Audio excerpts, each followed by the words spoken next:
y luego 3 preguntas con las cuales entramos en el texto. Una premisa y luego 3 preguntas para entrar en el texto oracionalmente y volver a salir oracionalmente con nuestra propia oración. La premisa que quiero colocar en esta tarde me parece fundamental. Los salmos son experiencias de Dios completas. Cuando digo completas, hay que recordar que una experiencia de Dios nunca es acabada. Quiero decir que entre el comienzo y el final de cada salmo hay un arco evolutivo, hay un desarrollo que lleva al orante a vivir una transformación. Los salmos son itinerarios del corazón, movido por Dios. Y aquí vamos a ver la acción del Espíritu. Son itinerarios del corazón, donde hay un punto de partida y un punto de llegada. En ese sentido quiero decir completos, en ese sentido. Hay un punto de partida y hay un punto de llegada. Un punto de partida que generalmente es una necesidad, como comenzamos esta mañana en los ejercicios, tratando de determinar dónde estamos, tratando de ubicar, pero luego enseguida la palabra da un mapa. Lo bello de la palabra de Dios es que da rutas para el crecimiento, para hacer una trayectoria específica según Dios. Hay un punto de partida que tiene que ver con una necesidad, una pregunta, a veces una crisis o una admiración, algo que hay que resolver con Dios. Y ya está desde el principio presente el Señor. Es suscitado también por Dios. Y al final, siempre hay un descanso. Todos los salmos terminan en una situación de reposo, que indica que se logró lo que se buscaba. A veces es un canto de victoria, otras veces es un perdón, otras veces es una clarificación. Bueno, lo vamos a ver desde diversos. Hay un movimiento completo, una trayectoria que se recorre. Cuando uno ora en el Espíritu, lo que busca es precisamente aprender con la H en la mitad, captar y hacer propio lo que el orante experimentó, la historia de vida que hay detrás, para poder darle cuerpo a la nuestra, para poder comprender mejor lo que el Señor está haciendo con nosotros. Y por eso los salmos son espejos para todo el que también hace caminos completos. Un salmo es una propuesta siempre completa. Vamos entonces a entrar en el Salmo 63, ahora con 3 preguntas sobre esta premisa. ¿Cómo ocurre esto en el Salmo 63 y cómo nos puede ayudar? La primera pregunta que le hago al Salmo es ¿desde dónde se ora? La segunda es ¿quién es el que ora? Y tercero, ¿cómo ora? ¿Cuáles son las etapas del camino que se propone? ¿Desde dónde? ¿Quién y cómo? ¿Desde dónde? ¿Quién y cómo? En cuanto a lo primero, ¿desde dónde? Podemos responder con una frase. Lo entendemos como una sola frase, una declaración. Este es un salmo visceral. Visceral, que viene desde dentro. Es un salmo que es provocado desde las entrañas.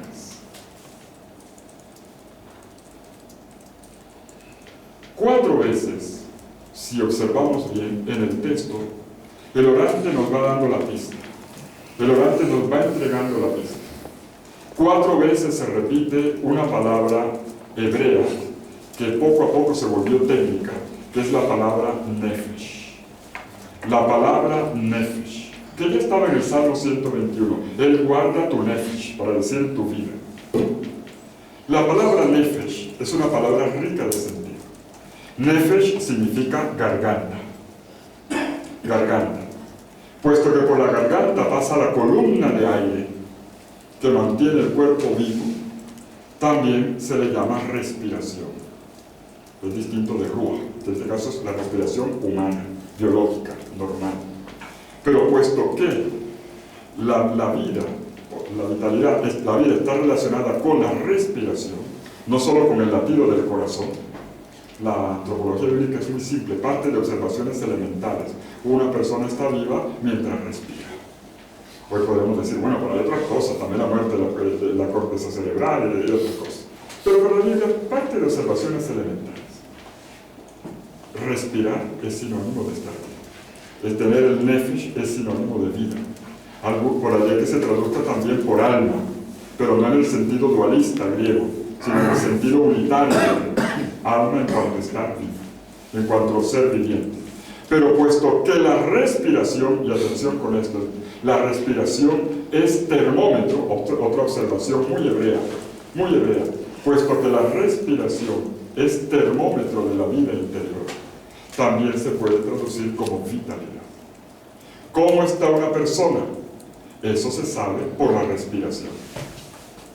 El estado de una persona se puede captar por la respiración. Eso ya se sabía en el mundo bíblico y tenemos muchos ejemplos. Tenemos muchas referencias. Uno lo sabe, ustedes son directores espirituales y confesores. Y ustedes saben que cuando una persona se viene a reconciliar con el Señor, ustedes sienten la respiración. Generalmente está agitada. Cuando hay un rollo por dentro, la respiración se altera y bueno, uno le suda las manos. Bueno, cuando estoy hablando de mí cuando me confieso, pero bueno, eso se nota. Y cuando ya la persona sacó el asunto, la persona hace esto. Eso se llama nefesh. Eso se llama nefesh, es el nefesh. Una persona, la respiración indica mucho de la vida interior. Si nosotros nos paseamos, por ejemplo, por los que son capellanes en hospitales, saben muy bien que si nos paseamos por pediatría, en una noche sentimos la respiración plácida de los niños. Bueno, no tienen que pensar en comprar la leche, ni en pagar la luz, ni en pagar impuestos. Pase usted por una persona que está dolorida, que acaba de salir de una cirugía, es distinto. La respiración es muy distinta. ¿Cómo estás por dentro? Lo dice, tu respiración lo dice. Podríamos hasta observarlo ahora, ¿no? Pero no lo vamos a hacer para que no haya asfixia. Para tener buenas asfixia. La respiración indica mucho tu estado interior. La Biblia lo dice. Y hay 4 pistas. La primera vez, el orante lo dice en el versículo 2. Mi Biblia, la Biblia de Jerusalén, la última edición, dice: mi ser tiene sed de ti. Mi alma, traduce en otras Biblias, mi alma tiene sed de ti. La sed que tengo no es una sed de la garganta, como en los días calurosos. Estoy admirado el fresco que hace esta tarde aquí en Madrid. Esta frescura me encanta, tal como me la habían prometido. ¿Sí la estoy sintiendo aquí? No es esa la sed que me aprieta, es una sed más de fondo. Mi ser, es mi sed, es una sed que no sé ni siquiera interpretar y que no pasa con agua, ni con vino de verano, ni con jugo de limón. Es una sed interior que ni siquiera sé explicar. Aparece ya, es mi ser, lo más hondo de mí, lo que tiene sed de mí. En el versículo 6, el orante dice: me saciaré como de gracia y médula, dice mi Biblia. Aquí se tragó, voy a cobrarle aquí al traductor, que se tragó la palabra, es: mi alma se empapa de ti. Si la primera vez en el versículo 2 dice: la sed la siento en el alma, en el versículo 6 dice: y la saciedad es del alma. Hay un movimiento polar, hay un movimiento polar en el salmo, de la sed extrema a la llenura extrema. Me siento saciado. Tú eres mi saciedad, Señor. Tú eres mi saciedad. Y lo dice repitiendo la palabra nefesh. Yo me siento saciado por Dios en mi nefesh. Y utiliza el lenguaje de la simbólica alimenticia de un banquete. Tú eres mi banquete. Tú eres el banquete más delicioso que llena. No eres todo, que no solamente es gusto del paladar. De nuevo, mi nefesh, mi interioridad. Sed en el nefesh, llenura en el nefesh. En el versículo 9, el orante dice una de las frases más hermosas de todo el salmo: mi alma se aprieta contra ti. De nuevo, mi nefesh se aprieta contra el tuyo. Está representando el orante el abrazo de los enamorados, el abrazo de los esposos, mejor, porque es una frase esponsal, pertenece a la simbólica esponsal. El abrazo de los esposos, que ya no es pecho a pecho, sino alma a alma, se aprietan los dos desde lo más profundo. Esa es la comunión más profunda que puede haber. Nefesh, nefesh. Mi nefesh se aprieta contra ti. Se aprieta, se abraza fuertemente contra el tuyo. Y pasamos de la saciedad a la llenura, y ahora aparece la tercera dimensión, que es la del amor. Es la del amor. Mi interioridad abrazada a la tuya, o a ti. Pero todavía el orante menciona por cuarta vez esta interioridad que es protagonista en la oración. En el versículo 10, el orante se siente amenazado.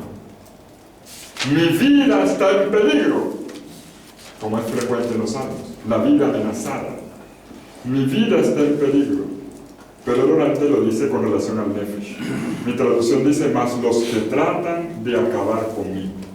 Aquí de nuevo el traductor, le voy a pasar la factura, de nuevo el traductor se tragó la palabra nefesh. Mi vida está perseguida. No es solamente la persecución física, no es el hecho de que me maten, refiriéndose a la muerte biológica, es mi nefesh, para indicar algo más profundo que ahora está en riesgo, y que en este salmo el orante va a tratar de resolver. Una vida en peligro, una vida en riesgo, que es mucho más que lo biológico.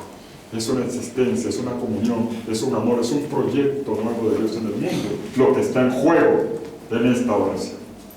Por lo tanto, es un orante que presenta una vida en juego. Sed desde el nefesh, llenura en el nefesh, abrazado desde el nefesh, pero amenazado también en el nefesh, como lo más delicado que habría que cuidar en la existencia. Primera pregunta, ¿desde dónde se ora? Una oración visceral, desde una vida interior que se trata de moldear. Segunda pregunta, y aquí viene lo más bonito, ¿y quién es el orante? ¿Quién es el orante que está detrás de este salmo?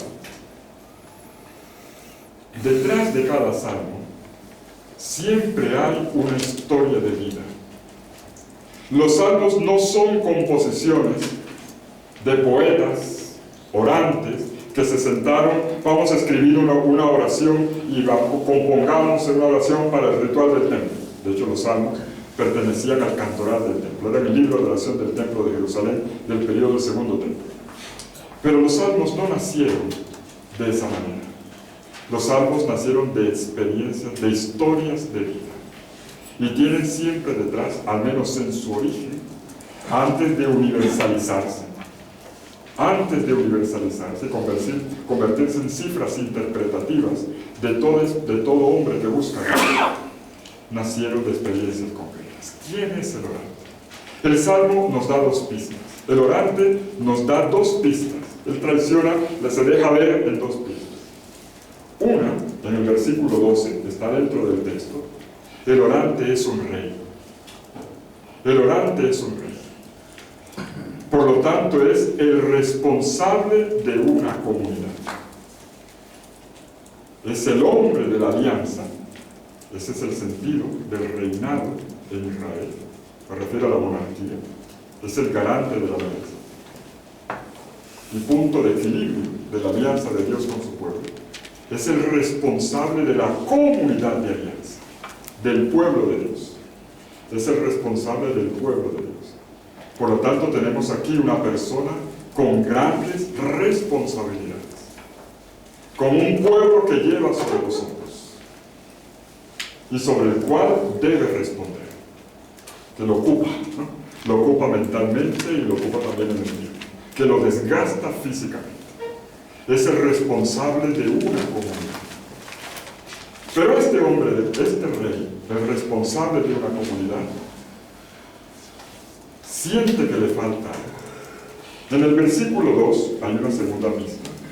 Pero en el versículo 3 hay una segunda pista. Este rey habla en pasado, con palabras de pasado. Así como cuando en el santuario te veía. Es una expresión de nostalgia, de una tremenda nostalgia. Una persona, vamos a decirlo en términos cortos y rápidos para nosotros hoy, es una persona que ha tenido una fuerte experiencia del amor primero, pero que ahora ya no siente más. o al menos añora un amor pleno. Como cuando en el santuario te veía. Está haciendo referencia a momentos marcantes de su existencia. Lo ubica en el templo, se ubica en el templo de Jerusalén, donde he tenido experiencias de alto nivel. Tanto que él lo traduce, lo dice, contemplando tu poder y tu gloria. Esa expresión es muy típica de los salmos, el poder y la gloria. Yo contemplaba, es decir, lo veía, me parecía palparlo. Yo sentí de forma contundente tu presencia en mí. Eso es lo que está diciendo. Yo he vivido fuertes experiencias de Dios. Como podría decirlo de una persona cualquiera, una persona que ha hecho un camino, quiero decir, cualquiera que ha hecho un camino con el Señor. Bueno, la experiencia de mi primera comunión, es lo típico, muchas personas recuerdan. El retiro tal que hice cuando estaba en la adolescencia, el retiro de ordenación, o qué sé yo, tal cosa. Hay momentos marcantes. Esta persona ha pasado por fuertes experiencias de Dios en el pasado, y probablemente por eso está en lo que está. Es decir, es un hombre de Dios, que ha sido tan de Dios que lo han colocado ahora al frente del pueblo. Pero resulta que está ahora tan dedicado a las cosas de Dios que se le perdió a Dios. Eso es lo que ocurre aquí. La experiencia de Dios lo llevó a este lugar en medio de la comunidad. Pero ahora la dedicación a la comunidad parece desgastarlo, es el final del Salmo, parece desgastarlo de tal manera que echa de menos aquellas experiencias. Me falta algo. Es más, llega a decir, me siento seco. ¿No? Me siento seco. Es el drama interior del orante. La introducción que se le colocó posteriormente al Salmo, observen en el versículo 1, es una anotación litúrgica tardía, pero creo que muy acertada. Cree que este orante, que este rey, sería el mismo rey David. Y agrega el comentador que pertenece al mismo Salmo, también es palabra de Dios, dice, cuando estaba en el desierto de Judá.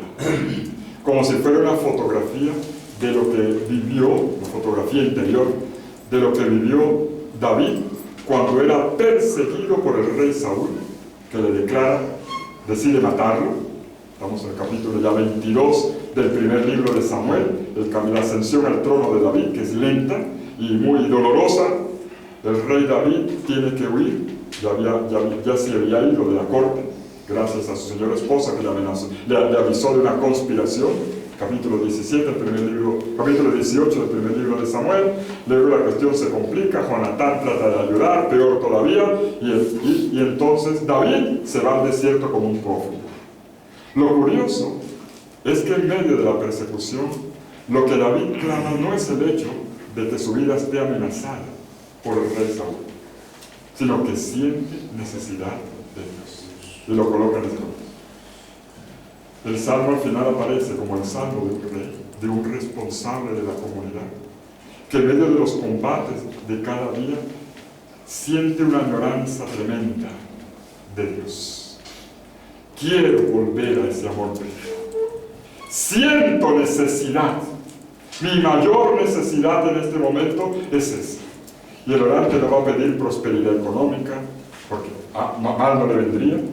Él tiene que responder por la economía del país. Él no pide eso, ni tampoco pide éxito en las batallas, lo cual no le vendría mal, ni tampoco pide acierto en la vida diplomática, que ya tenían que sostener con los pueblos vecinos, que eran complicadillos. Nada de eso. Lo que él pide es ahora recuperar, poder hacer aflorar ese como cuando en el santuario te veía, que yo pueda, Señor, volver a vivir esos momentos, esas experiencias fuertes que me trajeron hasta donde estoy ahora, pero que ahora me hacen falta. Ese es el orante que está detrás. Y es una oración que viene de dentro y que, bueno, ya lo dijimos antes, una oración que recita de una forma miserable. Pero ahora viene lo mejor. ¿Cómo construye su oración este orante? Este responsable de la comunidad que siente la necesidad de volver a la experiencia fundante, que siente la necesidad de recuperar aquello que impulsó y movió su vida hasta colocarlo en el lugar donde está. Tercera pregunta, ¿cómo se ora? ¿Cómo ora?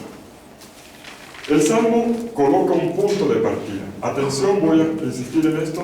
Atención para crecer en la oración. Atención con el punto de partida y el punto de llegada. ¿Cuál es el punto de partida? ¿Cómo lo formula? Versículo 2, primera línea. Atención. Dios, tú eres mi Dios, yo te busco. La versión latina de la Vulgata, siguiendo la versión griega de la Septuaginta, la agrega: desde el alba yo te buscaré, o yo te busco desde el amanecer. Soy mañanero ante ti. Y así quedó en la versión litúrgica. La versión hebrea omite esa frase de soy mañanero, pero eso no cambia nada. Lo importante es que estoy en búsqueda. Dios, tú mi Dios, te estoy buscando.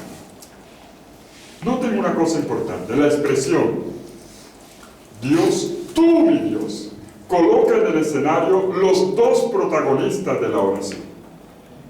Entran en el escenario los dos protagonistas de la oración, Dios y yo. Tú, mi Dios, el tú de Dios y el yo del orante, cara a cara, los dos protagonistas de la oración.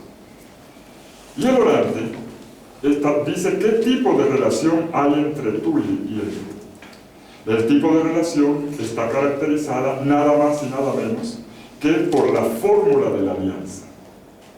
¿Se acuerdan ustedes de la fórmula clásica de la alianza? Que luego acuña Jeremías, sobre todo en el capítulo 31, pero que hace historia dentro del Antiguo Testamento. Yo soy vuestro Dios y vosotros sois mi pueblo.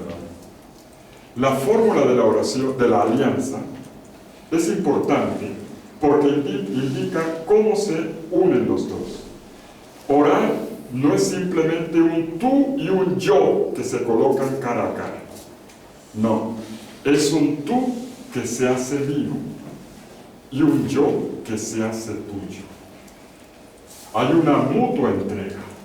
Lo propio de la relación entre estos dos es la entrega total del uno por el otro.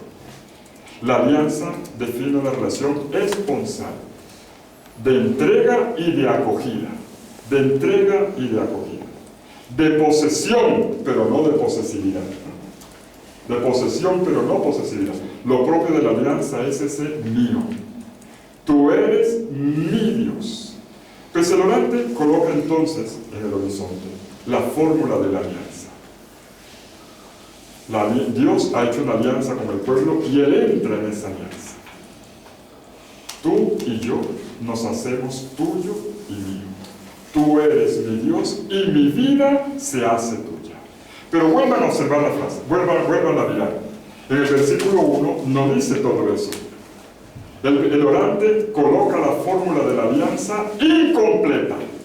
La fórmula está coja. La segunda parte no está. El orante dice, tú eres mi Dios. Está hablando, diciendo en primera persona lo que era plural. Yo soy vuestro Dios, vosotros sois mi pueblo. Tú eres mi Dios. Hasta ahí todo bien. ¿Qué debería decir ahora? Y yo soy tuyo. Pues el orante no dice eso. Es que no soy tuyo todavía. Tú ya eres mi Dios, que me has dado. Pero yo todavía no siento que me he entregado completamente. Ese es el punto de partida. Una fórmula de la alianza que está desbalanceada. Todo el camino del Salmo es precisamente hacia el balance. Todo el recorrido interior está en función del balance. Hasta que el orante diga en el versículo 9, mi ser se aprieta contra ti. En ese momento soy tú. Y tenemos el camino interior. ¿Cómo se hace esa trayectoria? Tú eres mi Dios, pero todavía no soy tuyo. Sin embargo, tampoco estoy en cero. El orante se coloca en condición de caminante. Pero estoy en esa dirección. No soy completamente tuyo, pero estoy tratando de serlo. Y coloca la palabra más bella de la espiritualidad. Soy un buscador. Soy un buscador. El orante se define como un buscador de Dios. El orante se define como un buscador de Dios. Tampoco está en cero. No está completo, pero tampoco está en la nada. Estoy en camino de él. Pues bien, esta línea es el título de todo el salmo. ¿Cómo llegar a este abrazo? A este mío, a este yo que se vuelve tuyo. Una vida entera en las manos del Señor. ¿Y por qué es importante esto? Porque la alianza de Dios con el pueblo comienza en el corazón del pastor. La alianza de Dios con todo el pueblo comienza en el corazón del pastor. Y esto es fundamental. Esto es fundamental. No es un pastor que acompaña simplemente la experiencia de Dios de cada uno. Es que esa experiencia que él acompaña ocurre en él. Podríamos decirlo con términos nuestros hoy. La iglesia es parida en la experiencia de Dios de cada pastor. La comunidad es parida, es engendrada en la experiencia de Dios de cada pastor. Es verdad que lo que Dios hace con cada persona es único e irrepetible, pero Dios va creando una comunidad de alianza que comienza en el corazón del pastor. Miren, les doy una pista, porque esto va atravesando la Biblia, y esto va cosiendo muchos textos, pero no estoy en mi curso, por lo tanto no voy a abundar en eso. Simplemente les doy una pista. El Evangelio de Juan se trabaja mucho el tema de la alianza, pero mucho. Por algo empieza con bodas de Caná, por algo ya aparece el tema de la búsqueda. El Evangelio de Juan, cuando presenta a Jesús pastor, uno de los títulos acentuados de Jesús en este cuarto Evangelio, espera hasta el capítulo 10 para llamar a Jesús pastor. En los primeros 9 capítulos de Juan, Jesús no aparece como pastor. ¿Sabe cómo aparece? Como oveja. Aparece como oveja. Cuando Juan Bautista lo presenta, dice, este es el cordero. Bueno, cordero, oveja y cordero no es lo mismo, pero mejor entender. Este es el cordero de Dios. Para poder ser pastor, hay que ser primero buena oveja. Y Jesús no fue la excepción. Jesús no fue la excepción. Para poder ser pastor de otros, para poder dirigir a otros, primero tengo que ser dirigido. Cordero de Dios tiene un acento, un matiz sacrificial. Ya está anunciando la muerte y la relación que hay con la obra muerte de los corderos. Pero ese Cordero de Dios significa que su pastor es el Padre. Su pastor es el Padre. Todos los primeros 9 capítulos de Juan repiten en todas las formas posibles. Bueno, hay 8 formas, 8 fórmulas para decir mi padre, mi padre, yo hago la voluntad de mi padre, no hago nada que el Padre me pide. 9 fórmulas para indicar que Él es su hijo. Que es el Padre el que lo conduce y el que lo dirige, que sus obras no son de las de Él, ni sus palabras son las de Él, ni su voluntad es la de Él. Para poder ser pastor, primero hay que ser oveja. Y esto ya está presente en este salmo, ya desde el Antiguo Testamento. El pastor de una comunidad sabe que la alianza de Dios con el pueblo, este pueblo que es de Dios, comienza con la alianza personal que se inaugura en su corazón. Para poder acompañar al pueblo de Dios, primero hay que comenzar la alianza. El Señor comienza la obra en cada persona. Y por eso lo ha dicho de forma personalizada, el orar. Tú eres mi Dios. Yo todavía no soy tuyo, pero estoy. ¿Y cuál es el camino? El Salmo transita por 3 etapas. Nos encontramos nada más y nada menos que con 3 etapas de este camino. La primera etapa, vamos a ponerle nombre a las etapas para que las podamos decantar, confrontar y ojalá, padres, ojalá podamos ayudar a pastorear la vida de oración y la búsqueda interior del pueblo de Dios. Estas son herramientas para el acompañamiento del pueblo de Dios. Los textos nos dan las pistas, nos dan el diagrama para luego entender y acompañar. La primera etapa está pronunciada, está enunciada como las 3 están dicha forma de canto. La primera etapa es el canto de la sed. La primera etapa la podemos denominar el canto de la sed. La sed. El canto de la sed. Ahora se me sale de la sed. De la sed. Con D final, D de dedo. Y ese que no es el El canto de la sed. Es la toma de conciencia del vacío y de lo que falta. Y eso es importante clarificarlo. Hay una clarificación de eso, del punto de partida.